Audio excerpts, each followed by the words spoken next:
Have you ever walked into a room and completely forgotten why you went in there? Or maybe you found yourself searching for a word that was just on the tip of your tongue.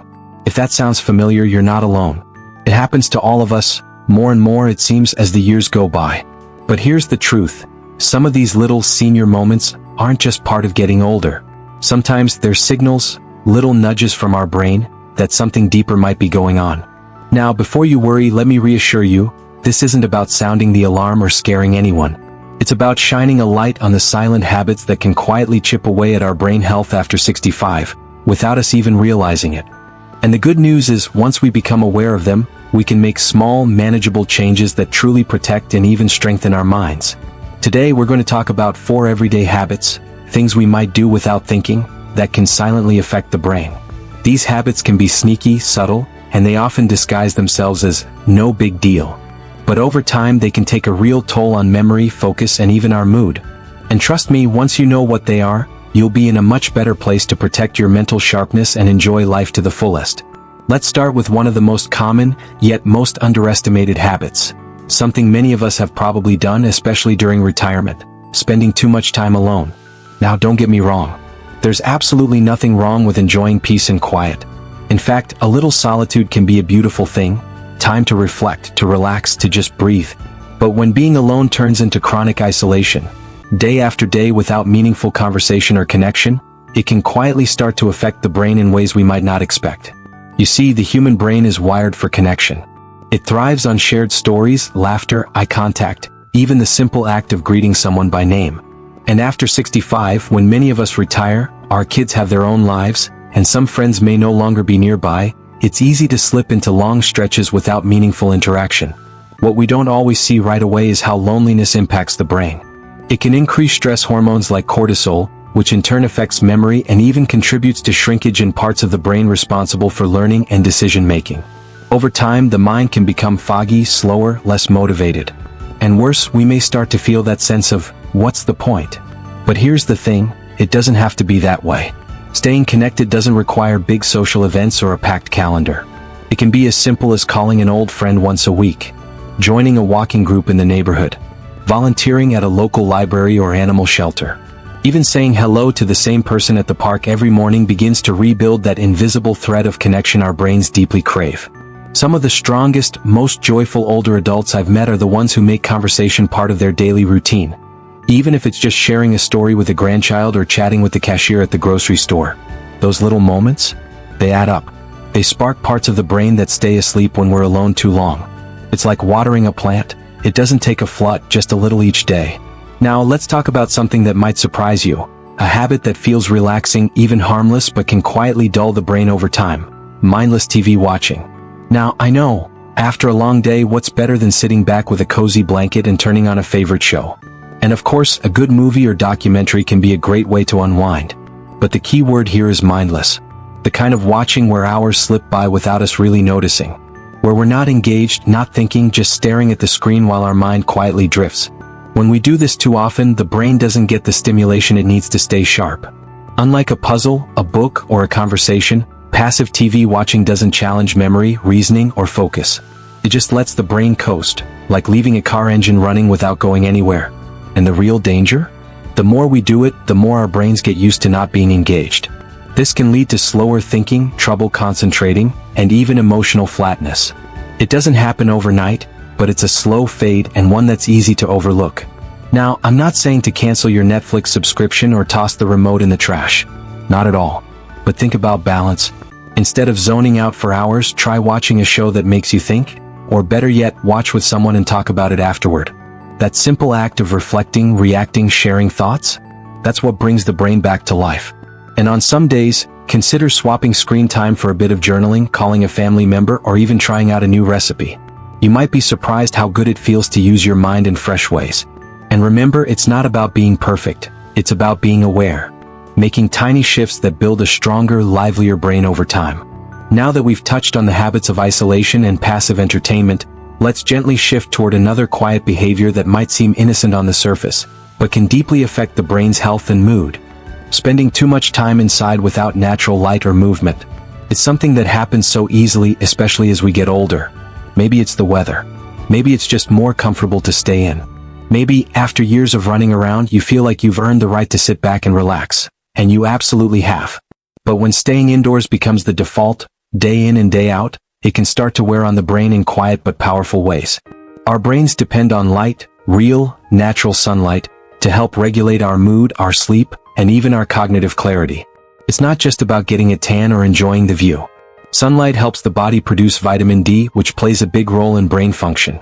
It also helps regulate our internal clock, our circadian rhythm, which affects how deeply we sleep and how awake we feel during the day. When we spend too many hours in artificial light, especially without any movement or stimulation, we start to feel sluggish. You might notice it as a sense of blah that you can't quite shake, or that you're feeling foggy in the afternoons, even though you haven't done anything particularly exhausting. And without enough movement, especially the kind that gets the heart rate up even a little, the brain doesn't get the oxygen-rich blood it needs to perform at its best. Think of it like this. Your brain is a garden, and physical movement is the watering can. Without that flow of nutrients and oxygen, things begin to wilt. Memory slips a little. Thinking slows down. Focus fades. Now, here's the beautiful part. You don't need to run marathons or hike mountains to reverse this. You just need to find a rhythm that works for you. Something that gets your body and your mind moving. Start with a short morning walk while the sun is still gentle. Sit by the window and do some light stretches or arm circles. If you have a pet, take them out for a few extra minutes and let the sunshine warm your face. Even tending to a few plants on the balcony can create a mini moment of connection with the outside world. And if mobility is a challenge, that's okay too. You can open a window, listen to the birds, move your arms to music, or follow along with a gentle chair exercise video. The key is to stay in touch with the natural world, to move in some way each day, and to gently wake up the brain from the inside out. I once knew a woman in her 70s who made it a ritual to water her flowers outside every morning, even if it was just for 10 minutes. She said it gave her brain a little spark each day, something to look forward to. And when I saw her, she always seemed vibrant, mentally sharp, full of stories and laughter. I believe those small moments made a big difference. Which brings us to another quiet habit. This one might surprise you even more: not drinking enough water. Now, I know what you might be thinking. I'm not running around or sweating much, so I don't need as much water, right? But here's the thing. By the time you feel thirsty, especially as we get older, your body may already be a little dehydrated. And when your body's low on water, your brain is too. Mild dehydration can affect your attention, memory, and even your mood. You might feel dizzy or tired for no clear reason. Or notice you're having trouble focusing on conversations or remembering simple tasks. And because dehydration can sneak up slowly, it's often mistaken for fatigue, depression, or just getting older. But the solution is so simple and so powerful. Start by keeping a glass of water nearby throughout the day. You don't have to gulp down gallons. Just sip regularly. Add a slice of lemon or cucumber if that makes it more appealing. Or drink a warm cup of herbal tea in the morning and evening. It all counts. Eat more fruits with high water content like oranges, watermelon, or grapes. Even soups and broths can help. Some people like to set little reminders, maybe a sticky note on the fridge or a small alarm on their phone, to take a few sips every hour. It may seem small, but it keeps the brain happy, alert, and functioning smoothly. And remember, keeping your brain healthy doesn't always require dramatic changes. Sometimes, it's the little things done consistently that have the greatest impact. A glass of water. A walk in the sun. A real conversation with someone who makes you laugh. These aren't just daily tasks, they're little acts of care. Little ways of saying to your brain, hey, you matter. I'm still here. Let's keep going strong. Because let's face it, your brain has been working hard for you your whole life. It's helped you raise families, solve problems, build memories, overcome struggles. It deserves a little extra attention, especially now when you have the time and wisdom to nourish it fully. Now that we've touched on staying connected, limiting passive screen time, soaking in sunlight, moving your body, and staying hydrated, there's one final silent habit that often slips under the radar, but may have a bigger impact on brain health than any other. And that's loneliness. Yes, I know it might sound a little unexpected, especially if you're someone who enjoys peace and quiet, or feels content with a slower pace of life. But loneliness isn't always loud. It doesn't always look like sadness or tears. Sometimes it's just the quiet hum in the background. That nagging sense that days are blending together, or that meaningful conversations are becoming fewer and farther between. And what makes this one so tricky is that it often creeps in without warning. Maybe the phone calls have slowed down. Friends have moved away or become less mobile. Maybe family is busy or lives far. Maybe the places you used to gather, the community center, the church, the neighborhood cafe, aren't quite the same anymore. And so, bit by bit, that vital mental connection to the world starts to thin out. Here's the part that really matters. Loneliness isn't just an emotional experience, it physically affects the brain. Studies have shown that chronic loneliness can increase the risk of cognitive decline, memory loss, and even conditions like dementia. It can change the way the brain processes information, dulling its sharpness over time. But here's the good news, and it's very good news, this is one of the most fixable habits of all. Because it only takes one meaningful connection to start shifting the tide. Now, I'm not talking about surrounding yourself with people 24/7. This isn't about becoming a social butterfly if that's not your nature. What I'm talking about is quality over quantity. One good conversation. One warm smile. One moment where you feel truly seen and heard. Maybe it's a phone call to an old friend you haven't spoken to in a while. Maybe it's joining a small group activity at the local library or park. Something light like a book club or a walking group. Or maybe it's something as simple as chatting with the cashier at the grocery store a little longer than usual. You never know when those tiny interactions will lift not just your spirit, but theirs too. And if getting out is tough, there are still options. There are senior support lines where volunteers will happily chat with you. There are community groups that offer check-in calls.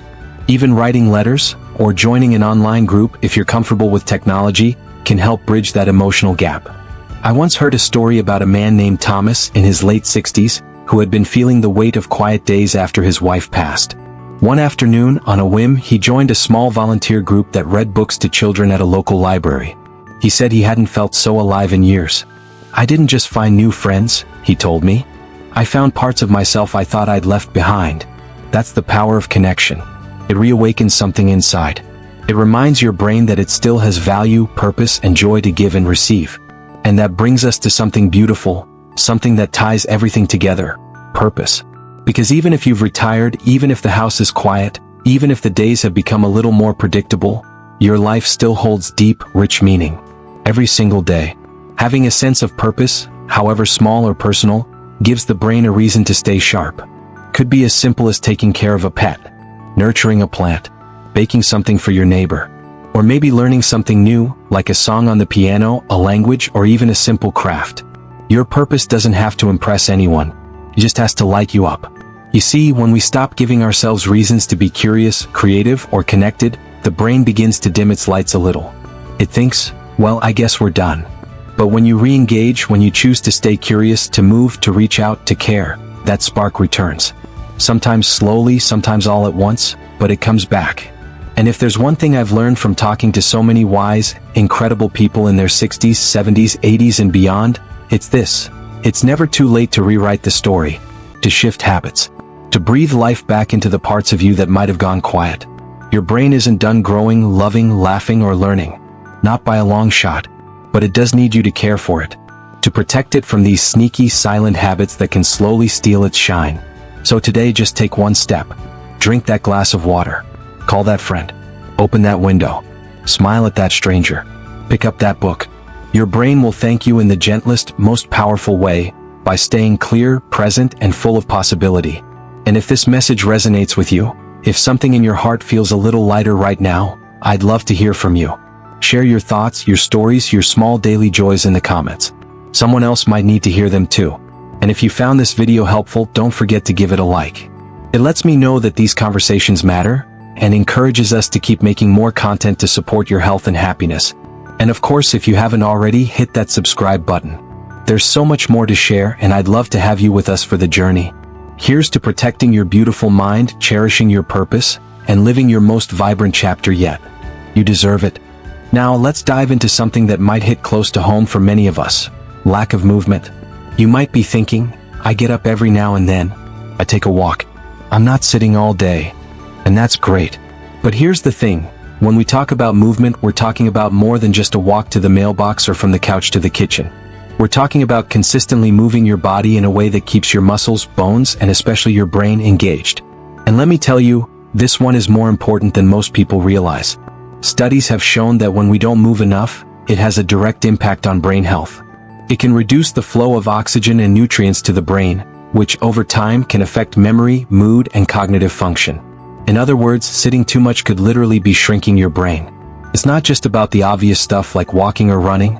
It's about every little bit of movement throughout the day. So, when you stand up to stretch, when you take the stairs instead of the elevator, or when you do a quick lap around the yard, these all count. They all get your blood flowing and give your brain the boost it needs. And here's something simple that many don't realize. You don't have to run marathons or hit the gym hard. In fact, gentle movement like stretching, light yoga, or even dancing to your favorite music at home can do wonders. It doesn't need to be a formal exercise routine. It's about building habits that get your body moving in small but consistent ways. One of the best things you can do is to aim for what's called incidental exercise. This means incorporating movement into your day-to-day routine. Take the dog for an extra walk. Do some gardening. Put on a song and dance in the living room for 5 minutes. These things don't seem like much, but they add up. And over time, they can help improve not just your body but your brain too. Think of it like this. Every little bit of movement is like sending a little wave of energy to your brain. It's like waking it up, making sure it stays alert and strong. When we move, our brains thrive. Now, let's move on to the last habit that can silently damage our brain as we age. And this one might be a little more common than we'd like to admit. Poor sleep. I know it's easy to dismiss sleep as something that's just a luxury, something to get to when we can. But let me tell you, sleep is a critical part of brain health, especially as we age. It's during sleep that our brains process everything we've learned during the day, clear out toxins, and essentially hit the reset button. Without enough of it, our brains can't function at their best. Inadequate sleep is linked to a whole host of cognitive issues. You know the feeling when you haven't slept enough? You're foggy, you forget things, you might even feel irritable. Well, that's just the start. Over time, sleep deprivation can increase the risk of memory problems, confusion, and even conditions like Alzheimer's disease. But here's the silver lining. Sleep is something you can improve with a few simple steps. The first thing to do is to create a sleep routine. Go to bed and wake up at the same time every day. Yes, even on weekends. Our bodies love routines, and having a set schedule helps your brain get into a rhythm. Another tip is to create a sleep-friendly environment. Keep your bedroom cool, dark, and quiet. If you struggle with falling asleep, consider using a white noise machine or some relaxing music. And maybe, just maybe, consider cutting back on screen time before bed. The blue light from phones and TVs can mess with your body's natural sleep cycle. And let's not forget about naps. A short nap in the afternoon can be incredibly beneficial, but the key is not to nap too long. Aim for around 20 minutes. This can give your brain a little recharge without disrupting your sleep at night.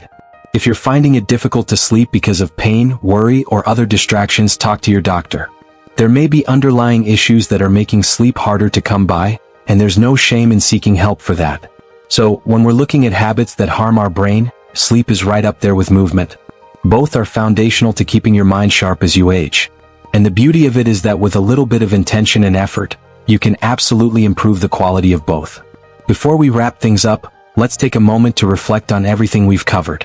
Protecting your brain as you age doesn't require drastic changes. It's about being mindful of small daily habits. It's about nourishing your brain with the things it needs: hydration, connection, movement, and rest. It's about avoiding those silent, sneaky habits that can creep in and silently affect your health. So, what's next for you? How can you start implementing these simple yet powerful changes into your life today? Maybe it's taking a walk around the block, or giving an old friend a call, or perhaps setting a bedtime routine to ensure you get enough rest. Whatever it is, just know that every little change makes a difference. And as you move forward, remember that your brain is your greatest asset. It deserves care, attention, and love at every stage of life. You're never too old to start protecting it, and never too old to thrive. Thank you so much for joining me in this video. If you found these tips helpful, I'd love to hear your thoughts. Share them in the comments and let's keep this conversation going. Don't forget to like this video and subscribe to the channel. I can't wait to bring you more tips to help you live your best life. Here's to a healthy, sharp, and vibrant mind, at any age.